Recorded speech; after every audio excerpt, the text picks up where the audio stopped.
I still Point have the of floor. order. I have the floor, Mr. Point of President. order. I have the floor, Mr. President, A point to of make order, way Mr. President. for taking of the oath. So ito mga kabayan, panoorin po natin ang nagaganap sa Senate hearing na ito ng mga senador para pa-dismiss ang impeachment ni Vice President VP Sara Duterte, Senator Imee Marcos at Senator Hontiveros. Nagkabanggaan, mga kababayan, watch po ang nagaganap sa Senate hearing na ito. Inaprubahan nating motion kahapon Point of na manumpa order. na po kaming I still Point have of the floor. order. I have the floor, Mr. Point of President. order. I have the floor, Mr. President, A point to of make order, way Mr. President. for Session- taking of the session oath is before the suspended. presiding. Spirit of true action. Therefore, allow me to end by moving.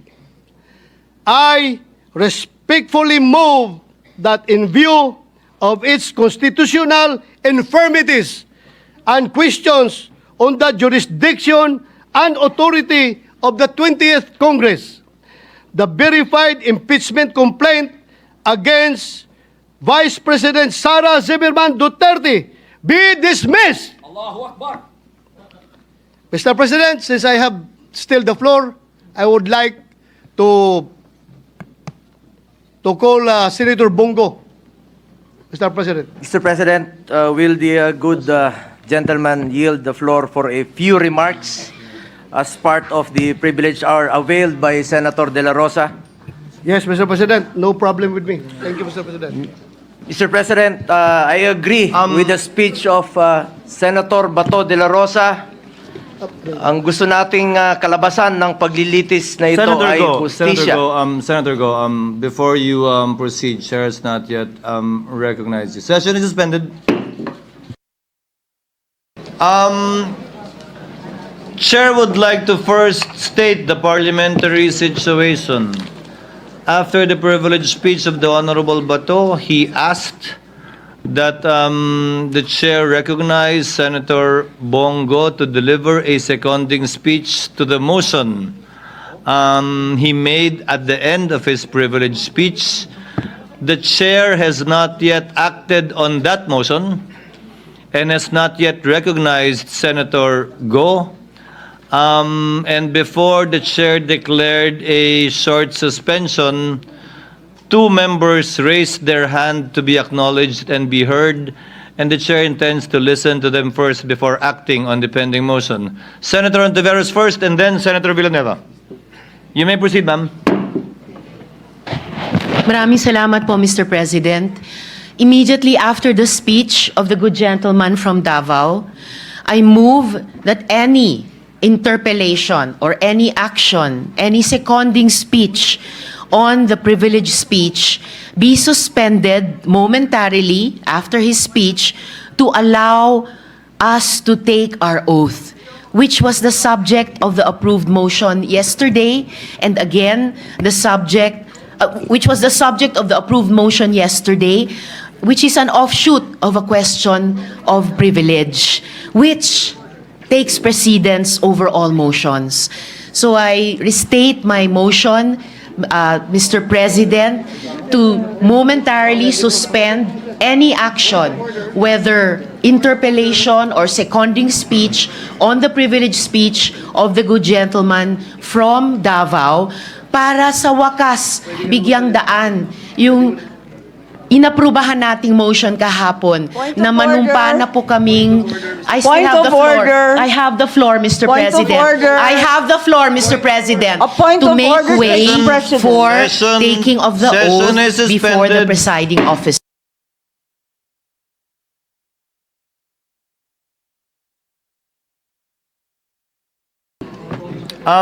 What is the point of order of Senator Marcos? Yes, thank you very much, Mr. President. And I'd just like to reiterate that I wasn't being rude, but simply recognizing the fact that the point of order takes precedence over all other motions. Also, that there is, in fact, a motion already pending on the floor, already acknowledged as well by our majority leader, which requires a vote. Duly noted, but the chair has not yet acted on the motion and there has been no objection as of yet. We will address the motion of Senator Bato, as the chair said earlier, after we hear from Senator Villanueva now. With all due respect, Senate President, the Deputy Minority Leader is proposing yet another motion on top of the pending motion. The chair That will is not allowed. The chair has not yet acted on that motion and will not yet so act on that motion. And will be making a ruling after we hear from all of those who raised their hands earlier. So, with the indulgence of Senator Marcos, can we hear from Senator Villanueva? Thank you very much. And then the chair will rule on the pending matters. Senator Villanueva is recognized. Thank you very much, Mr. President, distinguished colleagues. Mr. President, if I hear it right, the movant made a motion to dismiss the impeachment complaint, if I heard it right, Mr. President. Mr. President, may I just place on record that this representation respectfully object to that motion. Mr. President, for various reasons, Mr. President, that this representation would like to raise on the floor, Mr. President.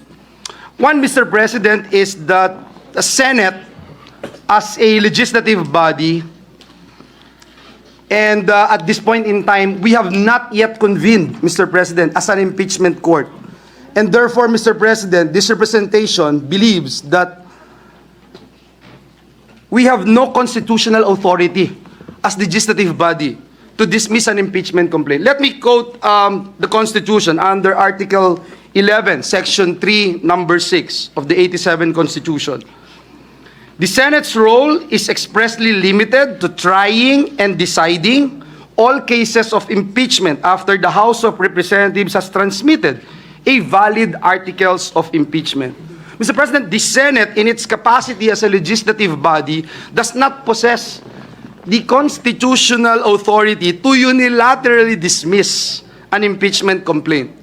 And under the constitutional framework, the Senate assumes a distinct and separate function when acting an impeachment court. Please don't get me wrong, Mr. President. In fact, a lot of the statements made by Senator Bato de la Rosa, I share. I shared the sentiments, Mr. President. In fact, Mr. President, when the impeachment case was filed, or the articles of impeachment were transmitted here in the Senate, an hour before we adjourned, Mr. President, before our break, a week after, more than 380 pages, Mr. President, of annexes ang dumating po, Mr. President. So, dun pa lang, Mr. President, I agree with Senator Bato's statement na somehow minadali or tignan natin. But again, Mr. President, my only concern here is that we have not yet convened as an impeachment court.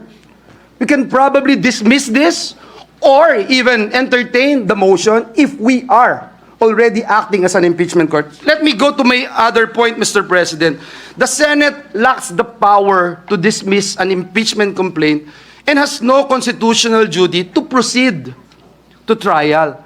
And that's why, Mr. President, if you recall yesterday, this representation mentioned that notices are very important when the minority leader made a motion yesterday that he wanted to stop our legislative work and proceed with the convening of the impeachment court.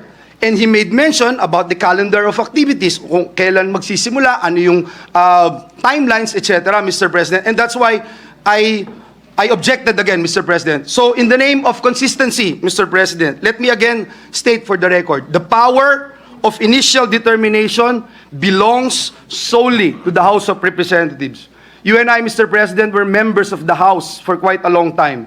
And we talk about it all the time, that it is the sole power of the House to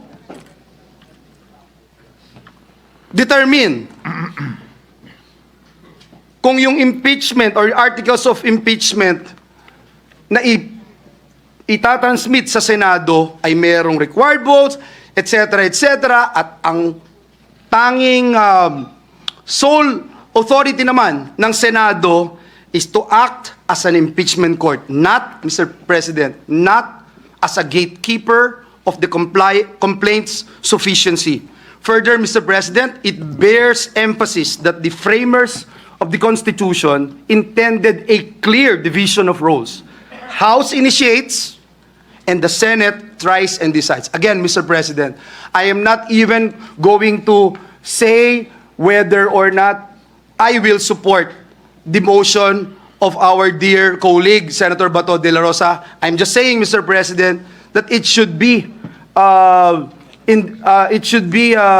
post, Mr. President, in the impeachment court. Last but not the least, Mr. President, the Senate as a legislative body, or even when it sits as an impeachment court, Mr. President, ito po yung ating posisyon, may not dismiss the impeachment complaint due to change of Congress.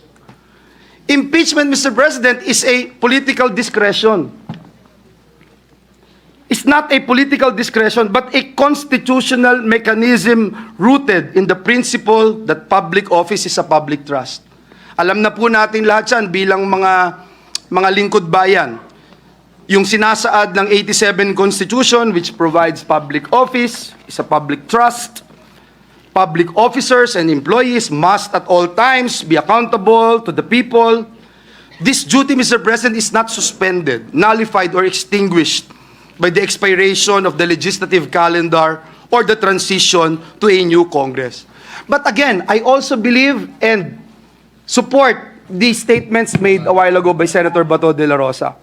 Yung pong functus officius ng Senado, hindi ho applicable sa atin dahil kalahati nga ho sa atin dito, magiging parte pa rin ng impeachment court, parte pa rin ng Senado. Pero dun po sa House, hindi na. So kailangan talaga na malaman natin kung sila'y interesado pa dun sa impeachment na kanilang i-file. Mr. President, just this morning, if I don't know if this morning or last night, I saw an article. I'm not sure if it's Justice Ascuna or Attorney Divina saying that the House must actually do something, whether at least the very least is to pass a resolution authorizing, Mr. President, their representatives, their prosecutors, that they are indeed have the blessing of the 20th Congress. Kaya po, muli, Ginoong Pangulo, ang aking pag-object doon po sa motion ng ating kagalang-galang at kaibigan, Senator Bato de la Rosa, ay base po sa mga binanggit ko po na mga reasons. Maraming salamat, Ginoong Pangulo. Before the chair makes a ruling, Senator Bato. Yes, Mr. President. I just would like to share this august body, the basis for my motion. According to Chief Justice Renato Puno in Francisco versus House of Representatives, a number of things can be done before the Senate is convened as an impeachment court. For example, the Senate, which has the primary jurisdiction over the case, can decide the question of whether the one-year ban has been violated or not. Likewise, the Senate can decide whether the complaint on its face has any legal basis. Mr. President, if I may. So as not to belabor the point, Chair would like to state the parliamentary status and make a ruling. Again, to reiterate, Senator Bato, after the end of his privileged speech, made a motion, but before the chair could act on that motion, he asked for the recognition of Senator Bato, who wanted to second the motion of Senator Bato at the end of his speech. Before the chair could act on that motion and recognize Senator Bato, Senator Hontiveros and Senator Villanueva signified their intention to speak. Senator Hontiveros made a motion. Made a motion to suspend further consideration of the matter at hand so that we can proceed to take our oaths. And then Senator Marcos raised the point of order that there are too many pending motions on the floor and that we should dispose of them, as correctly pointed out by her. Senator Villanueva objected to the motion of Senator Bato. With the permission of Senator Villanueva, hindi ko po ituturing na objection yung inyong sinabi dahil ayon mismo sa inyo, hindi naman kayo tutol doon sa motion ni Senator Bato, kanya lamang. Gusto nyo at sa paniniwala nyo, pwede lamang ito magawa kapag tayo ay isang impeachment court na at hindi bilang isang Senado. Ayon sa authority na kinukot ni Senator Bato, may opinion, may concurring opinion. Si dating Chief Justice Puno na pwedeng itong gawin ng Senado. Concurring and dissenting opinion siya sa pagkakaalala ko sa Francisco. With the permission of the gentleman on the floor, the chair is of the considered view that and takes well the position of Senator Villanueva. We will act on the motion of Senator Bato, but as an impeachment court. Yes.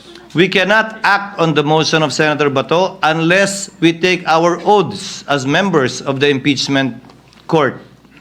Therefore, once the impeachment court is after we take our oaths and we convene the impeachment court, Senator Bato can reiterate his motion, Senator Go can then second his motion if at all, and we will proceed to dispose of such motion after we hear from everyone who wants to speak on the matter. Mr. President, just to clarify your statement, Mr. Senator President. Villanueva, before I make a ruling. Yes, Mr. President, you were saying, Mr. President, because the way I look at it, you're saying, Mr. President, that in order for us to dispense with the motion of Senator Bato, we would have to convene?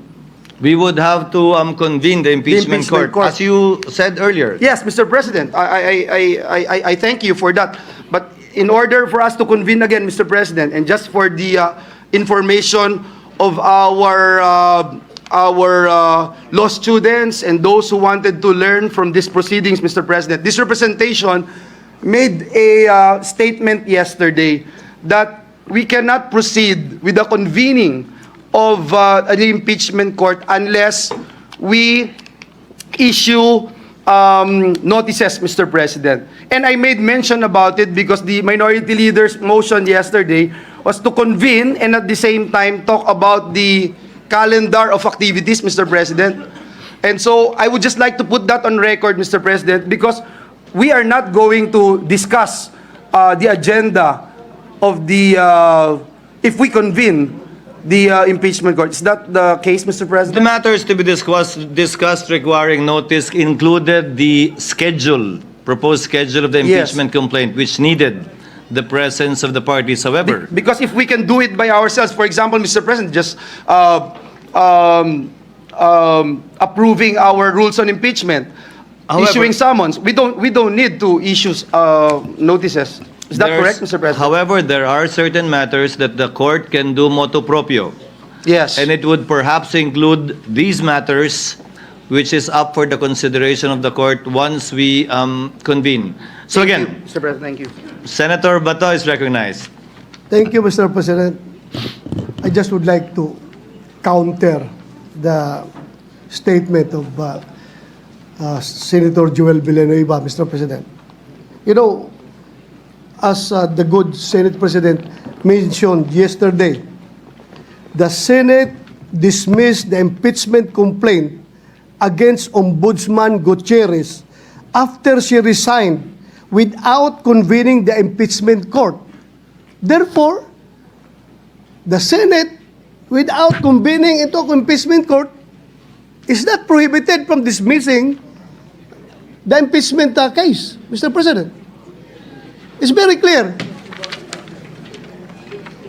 When you say iba, iba nga kasi nag-resign. Pero still, the capacity or the legality of the action of the Senate not convened as an impeachment court was not questioned.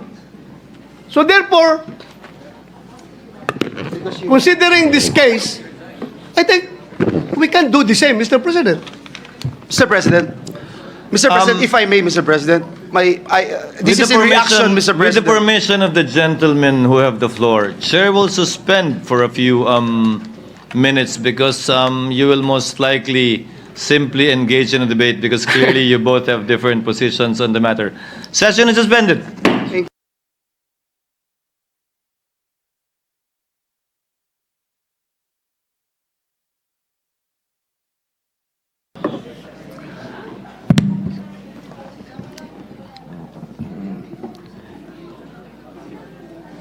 Mr. President. For the last time, Mr. the President. chair will now state the parliamentary status.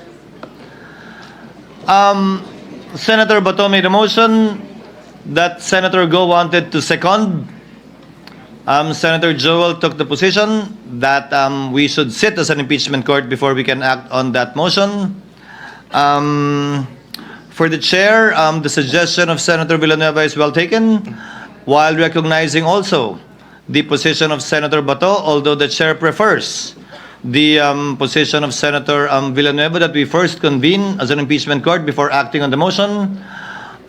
So the chair hereby rules that in order to act on the motion of Senator Bato, we should first convene as an impeachment court by taking by this representation presiding over the oath taking of the members of the Senate, where the first item in the agenda of the impeachment court after we approve our rules will be to act on the motion of Senator Bato, listen to the seconding speech of Senator Go, and perhaps the seconding speech also of Senator Padilla or whomsoever would like to second the motion, allow the members to speak before dividing the House.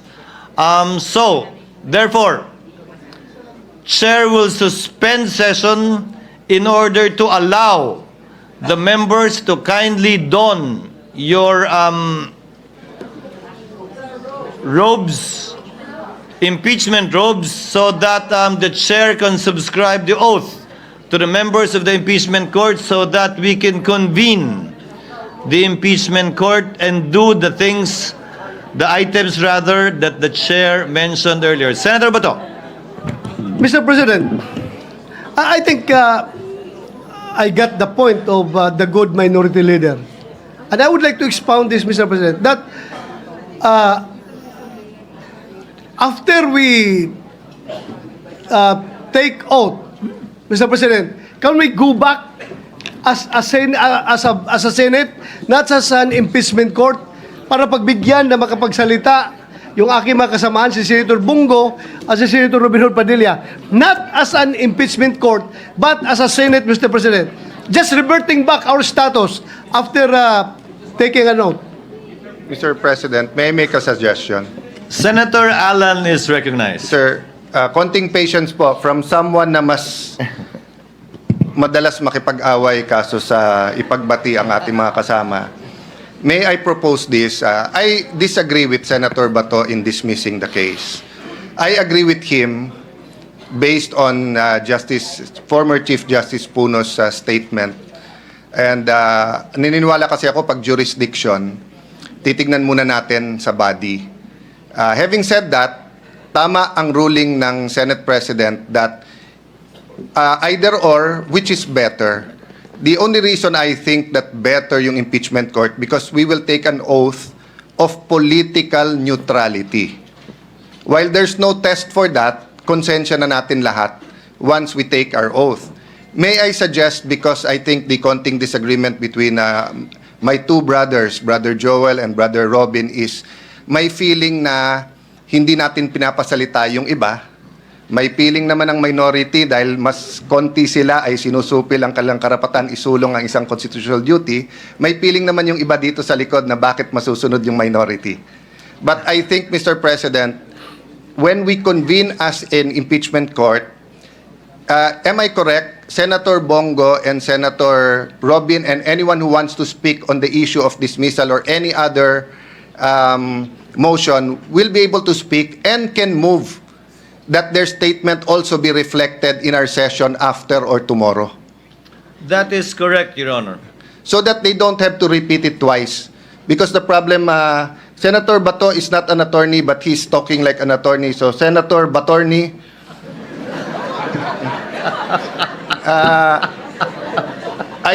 my humble opinion is mas mabuting mag-oath at doon because the statement of Senator Bongo and Senator... Ako mismo, I wanna argue bakit hindi dismiss. If I argue it here now, then I will have to argue again in the impeachment court. But if we argue it in the impeachment court, then move that it also be in the records of the legislative session, then we have both of best worlds, if it's acceptable to you. Yeah. If it's acceptable to you, Brother Robin. Yeah. And to the minority leader. Thank you, Mr. President. The point of Senator Cayetano, accepted by the members so mentioned, is well taken. Chair now again reiterates its ruling. The chair will suspend the session until 6 p.m. This evening in order to afford...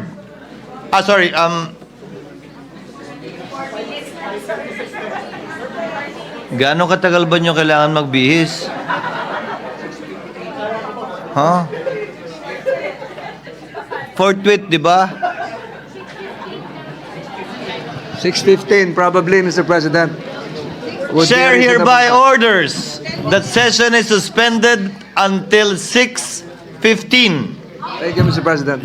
to afford our members time to don their impeachment robes in order for us, for the members rather, to subscribe. Ano? That is your option, to subscribe to the oath, approve the rules, and dispose of the motion of Senator Bato. So ordered, session is suspended until 6:15. So ganun nga mga kabayan, comment lang po kayo sa inyong mga reaksyon sa video na ito na nagaganap sa Senate hearing. Mapawalang bisa kaya at may basura kaya ang impeachment ni Vice President Bibi Sara Duterte sa Senate hearing na ito? So antabayanan po natin ang susunod na kabanata.